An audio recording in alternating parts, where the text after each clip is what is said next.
Sugar patients chapati రోటీ కాకుండా సంతృప్తిగా rice కూడా తినవచ్చు. Doctor rice, sugar free rice, doctor rice, diabetic rice, sugar పెంచని బియ్యం, డాక్టర్ రైస్.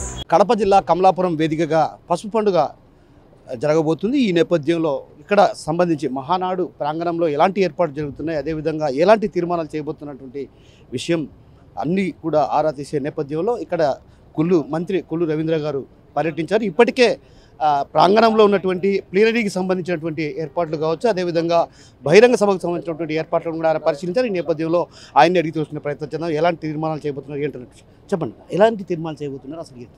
తెలుగుదేశం పార్టీ ఆవిర్భావం నుంచి కూడా స్వర్గీయ అన్న నందమూరి తారక రామారావు గారి జన్మదినాన్ని పురస్కరించుకుని మహానాడు నిర్వహించుకోవటం ఆనవాయితీగా వస్తుంది. ఈ సమావేశంలో పార్టీ కమిటీలు ఏర్పాటు చేసుకోవడం, గ్రామ స్థాయి నుంచి నాయకత్వం తయారు చేసుకోవడం, శిక్షణా తరగతులు, తర్వాత ఇక్కడ మహానాడులో తీర్మానాలను ప్రవేశపెట్టుకుని రాష్ట్ర అభివృద్ధి కోసం, రాష్ట్ర భవిష్యత్తు కోసం చర్చించే కార్యక్రమే ఈ మహానాడు.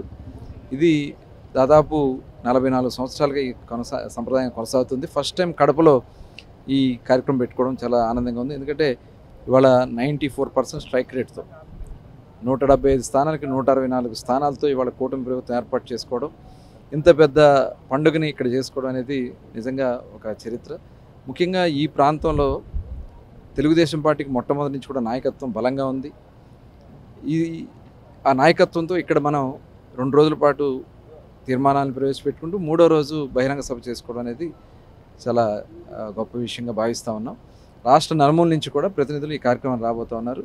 అతి ముఖ్యమైనటువంటి తీర్మానాలు ప్రజా సంక్షేమం కోసం కానీ, పరిపాలన కానీ, ఇరిగేషన్ కానీ, మొత్తం ఇండస్ట్రీస్ కానీ ఏ రకంగా అభివృద్ధి వికేంద్రీకరణ చేసుకునే కార్యక్రమాన్ని ఈ చర్చా భాగంలో జరగబోతాం. తీర్మానాల్లో ప్రధానంగా ఇప్పటికే యువ నాయకుడైనటువంటి మంత్రి నారా లోకేష్ కూడా కీలక బాధ్యతలు అప్పగిస్తారన్నటువంటి ప్రచారం కూడా జోరుగా సాగుతుంది. ఈ నేపథ్యంలో ఆయనకు ఒక రకంగా ఎలాంటి బాధ్యతలు అప్పగించబోతున్నారు? ఇప్పటికే ఏమైనా కమిటీలో ఏమైనా చర్చించారా? ఆల్రెడీ ఆయన చాలా కీలకంగానే ఉన్నారు.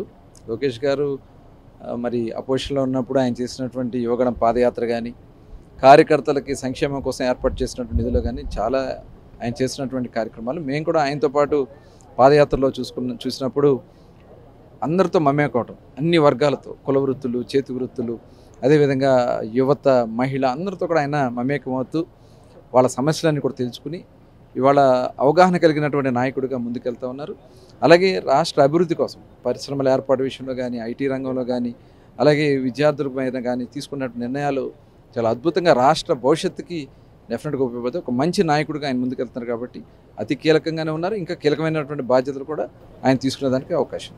ఈ ప్లీనరీ వేదికగా అంటే ప్రధానంగా ప్రజా సంక్షేమ పథకాలతో పాటు కొన్ని ప్రధానమైనటువంటి అంశాలు ఏవైతే జిల్లా మహానాడులో తీర్మానించినటువంటి నేపథ్యంలో ఆ తీర్మానాలను కూడా పరిగణలోకి తీసుకొని ఈ మహానాడులో తీర్మానం చేయబోతున్నట్టు కూడా కొంత ప్రచారం ఉంది. దీని ఇది ఒక జిల్లాలోనే కాదు, మొత్తం గ్రామ స్థాయి నుంచి కూడా మాకు తీర్మానాలు చేసుకుంటారు. ఆ తీర్మానాన్ని కూడా పరిగణన చేసుకుని రాష్ట్రాల్లో అవసరమైనటువంటి అతి ముఖ్యమైన తీర్మానాలను ఇక్కడ అమలు చేసుకుంటాం.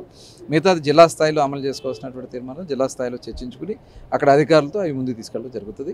గ్రామాలకు సంబంధించి గ్రామాల్లో తీసుకోవడం జరుగుతుంది. ఇది ఒక సాంప్రదాయంగా జరుగుతున్నటువంటి విషయం. ప్రధానంగా లిక్కర్ స్కామ్ సంబంధించి ఇప్పటికే కొంతమందిని అరెస్ట్ చేశారు, మరికొంతమందిని కూడా అరెస్ట్ చేస్తారన్నటువంటి ప్రచారం జోరుగా సాగుతుంది. ఈ నేపథ్యంలో కూడా అటు కేంద్రంలో ఉన్నటువంటి నరేంద్ర మోడీని కలిశారు. ఈ నేపథ్యంలో ఒక కీలకమైనటువంటి నేతను కూడా అరెస్ట్ చేయబోతున్నట్టు ప్రచారం కూడా జోరుగా సాగుతున్న నేపథ్యంలో విచారణ జరుగుతూ ఉంది. ఆ విచారణలో ఎవరైతే భాగస్వామ్యారో దాన్ని తప్పకుండా డెఫినెట్గా అందుట్లో బాధ్యుల్ని యాక్షన్ తీసుకోవడం జరుగుతుంది. అదేవిధంగా ఎవరు అంతటి వాళ్ళైనా సరే ఇన్వాల్వ్మెంట్ ఉన్న పరిస్థితుల్లో తప్పకుండా యాక్షన్ ఉంటుంది. సో మొత్తం మీద ఏదైతే ఎక్సైజ్ శాఖలో అంటే భారీ స్థాయిలో మద్యం విక్రయాలు కావచ్చు, అదేవిధంగా మద్యంలో భారీ స్కామ్ జరిగింది. ఈ నేపథ్యంలో కూడా విచారణ కొనసాగుతుంది. ఎవరైతే బాధ్యులు ఉన్నారో వారిని ఖచ్చితంగా అరెస్ట్ చేసి తీర్తాం. అదేవిధంగా నారా లోకేష్కి ఒక కీలకమైనటువంటి బాధ్యతలు అప్పగించబోతున్నారనేటువంటి విషయాన్ని మనతో పాటున్నటువంటి మంత్రి కొల్లు రవీంద్ర గారు చెప్తున్నారు. కెమెరా పర్సన్ హరితో కిషోర్, RTV కడప నుంచి. ఇండియా పాకిస్తాన్ తాజా అప్డేట్స్ కోసం డౌన్లోడ్ చేసుకోండి RTV లైవ్ యాప్.